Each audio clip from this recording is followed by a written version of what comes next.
요한복음 1장 9절에서 18절의 말씀입니다.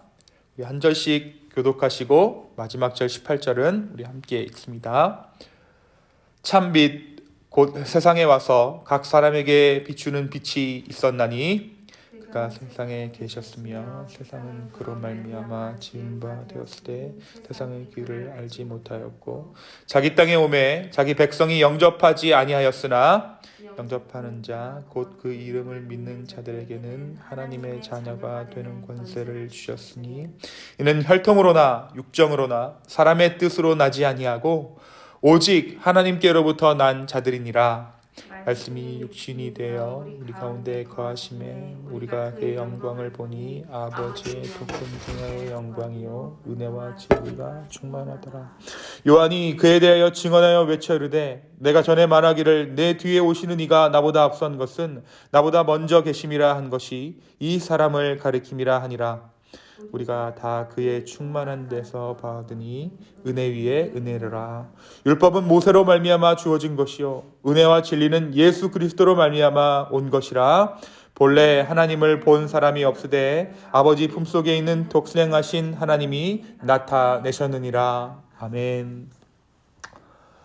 오늘부터 우리가 강림절 묵상표에 맞추어서 함께 말씀을 묵상해 나갑니다. 오늘 말씀은 요한복음 1장 9절에서 18절의 말씀입니다. 예수님이 우리 가운데 어떻게 오셨는가?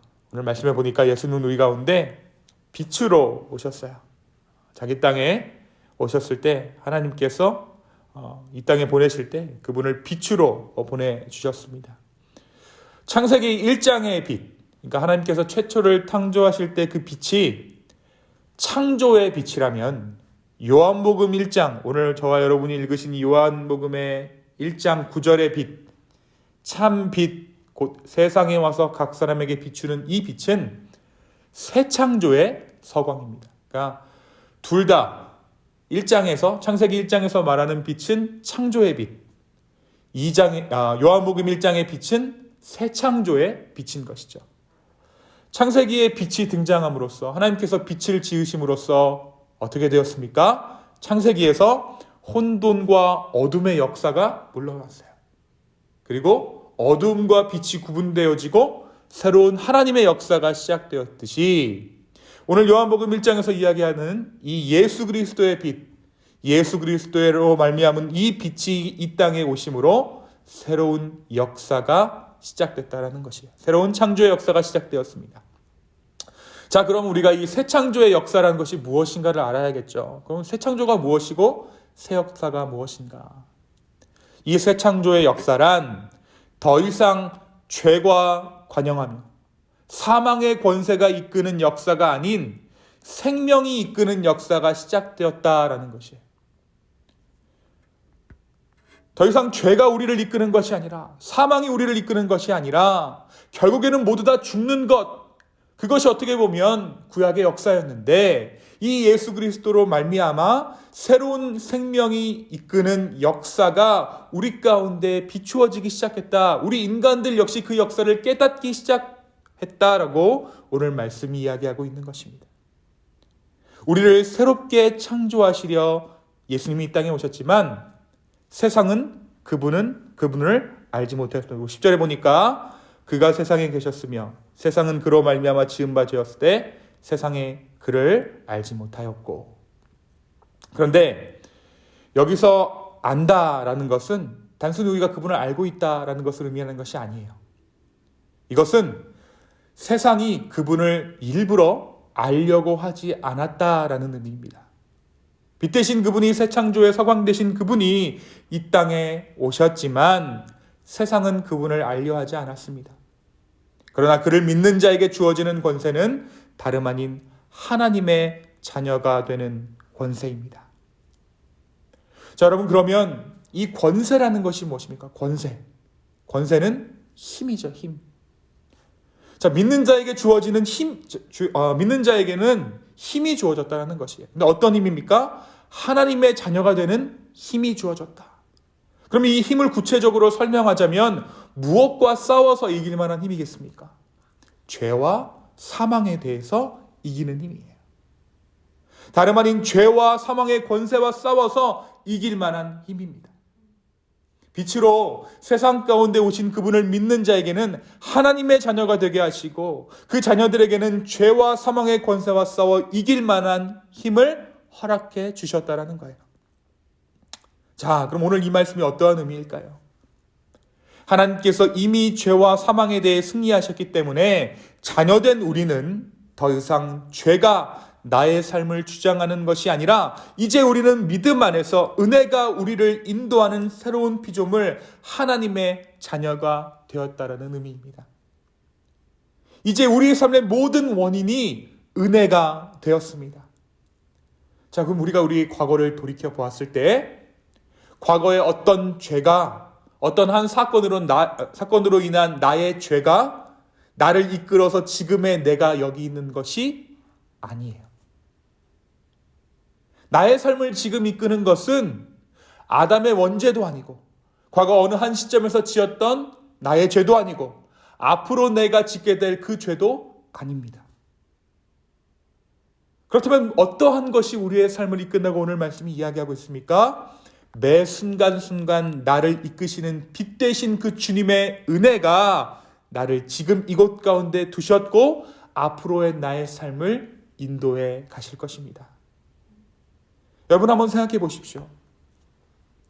지난 세월 나의 삶을 인도한 것이 나의 죄입니까? 아니면 하나님의 은혜입니까?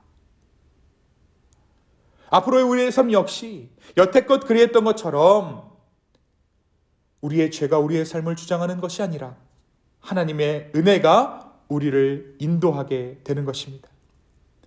요한은 오늘 말씀에서 그러한 우리의 변화된 인생을 표현하기를 혈통으로나 육정으로나 사람의 뜻으로 나지 아니하고 오직 하나님께로부터 난 자들이다 라고 설명하고 있어요. 하나님께로부터 난 자들 가운데 그리고 그 가운데에서 말씀이 되신 그리스도가 거하신다 라고 이야기합니다. 또한 그의 영광은 하나님의 영광으로 충만합니다. 바로 말씀 되신 그리스도께서 우리의 삶에 거하실 때 우리의 삶은 하나님의 영광으로 충만합니다. 그리고 그 안에서 우리가 발견하게 되는 것은 율법이 아닌 하나님의 은혜와 진리입니다. 이 말이 무엇인가? 우리가 하나님의 자녀가 되었다라는 것은 삶 가운데 무언가를 지켜내야 되고 그래야만 살 수 있는 것 같은 율법으로부터 자유하게 되어 하나님이 어떠한 분이신지를 깨달아 그분과 인격적인 관계를 시작하게 된다는 것입니다. 이 말이 무엇인가? 오늘 이 아침에 우리가 여기 왜 나왔습니까? 우리가 기도하지 않으면 하나님이 우리를 벌 주실까 봐 우리가 여기 나왔나요? 아니죠. 우리가 정말 주님의 은혜를 사모하는 마음으로 이 자리 가운데 나왔어요. 우리가 예수 그리스도의 그 은혜와 진리라는 성품을 깨달아 정말 우리 주님이 좋아서 오늘 이 아침에 이곳 가운데 나왔습니다. 우리는 더 이상 이것 지키지 않으면 제대로 믿지 않으면 죽을 수도 있겠다라는 공포에 의해서 우리 주님을 믿는 것이 아니라 은혜와 진리의 성품을 지니신 주님과 함께 동행하게 되었습니다. 사랑하는 성도 여러분, 그런데 한 가지 문제가 있어요. 우리가 이 영광의 길로 들어서기 전에 주님께서 반드시 우리를 인도하시는 코스 한 곳이 있습니다. 그곳이 어디입니까? 바로 십자가예요. 고난의 현장입니다. 이 영광의 길로 들어서기 전에 예수님께서 그러했듯이 십자가의 고난을 우리로 하여금 통과하게 하신다는 거예요. 그래서 우리는 쉽게 예수 그리스도를 믿지 못하는 것이죠. 그 길은 세상 영광의 길처럼 보이지 않기 때문입니다. 세상이 빛 되신 예수 그리스도를 알아보지 못한 이유도 외면했던 이유도 이와 같습니다. 그러나 우리는 그 십자가의 길로 인도하시는 분이 바로 다름 아닌 우리 주님이십니다. 그리고 그 길은 은혜로 우리를 인도하는 과정 가운데 우리가 반드시 거쳐야 하는 은혜의 자리입니다. 우리는 지금 강림절 기간을 지나고 있습니다. 여러분, 예수를 믿으면서도 우리가 예수님 안에 있으면서도 혹여나 우리의 마음은 불안에 떨고 있지는 않습니까?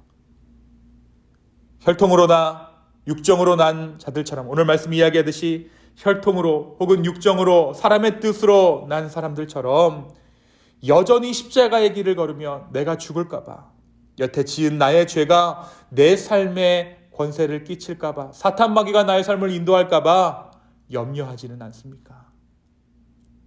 우리가 지금 겪는 고난은 영광을 향한 발걸음입니다. 이 강림절은 고난의 길 끝에 영광이 있게 하신 빛 대신 예수 그리스도를 기다리는 기다림의 절기예요. 우리가 그분을 기다리는 것이 심판의 날을 기다리는 것이 아니죠. 그죠? 예수님이 오시면 우리는 그날이 기쁨의 날 되는 것이에요. 그날이야말로 우리에게 구원의 날 되는 것입니다. 우리가 예수님을 기다리는 것이 심판의 날을 기다리는 것이 아니라 구원의 날을 기다리게 된 것은 오늘 말씀에 이야기하는 것처럼 은혜 위에 은혜입니다. 우리 16절의 말씀 보니까 우리가 다 그의 충만한 데서 받으니 은혜 위에 은혜로라. 주님께서 우리를 인도하시는 그곳으로 가는 여정은 덜컹거리고 겁도 나고 쉽지 않아 보이고 고난이지만 우리가 지난날을 돌이켜 생각해 보면 그 모든 것을 통과하고 난 후에 우리가 경험했던 것이 무엇입니까? 다름 아닌 주님의 영광이 담긴 은혜였습니다. 우리가 그 가운데 무엇을 발견했어요? 은혜와 진리 대신 독생하신 우리 주님의 은혜를 발견했잖아요. 마찬가지로 앞으로의 삶 역시 주님께서 우리의 삶 가운데 보이실 것은 주님의 은혜입니다. 오늘 이 하루 이 주님을 간절히 기다리는 마음으로 정말 은혜에서 은혜로 인도함 받는 오늘 이 하루 되기를 예수님의 이름으로 축원합니다. 이 시간 함께 기도하겠습니다. 주님, 오늘 주님께서 우리 가운데 허락하신 이 말씀을 받아 말씀이 되신 예수 그리스도를 우리의 마음 가운데 모시고 빛 대신 그 주님을 따라 한 걸음 한 걸음 나아갈 때에 성령 하나님 우리 가운데 동행하여 주시고 우리의 삶을 인도하여 주시옵소서. 이 강림절 기간 우리가 주님을 기다립니다. 성령 하나님 우리 가운데 찾아와 주시고 우리의 마음 가운데 우리의 삶 가운데 말씀하여 주시옵소서. 감사합니다. 이 모든 말씀 살아계신 예수 그리스도의 이름으로 기도하였습니다. 아멘. 아멘.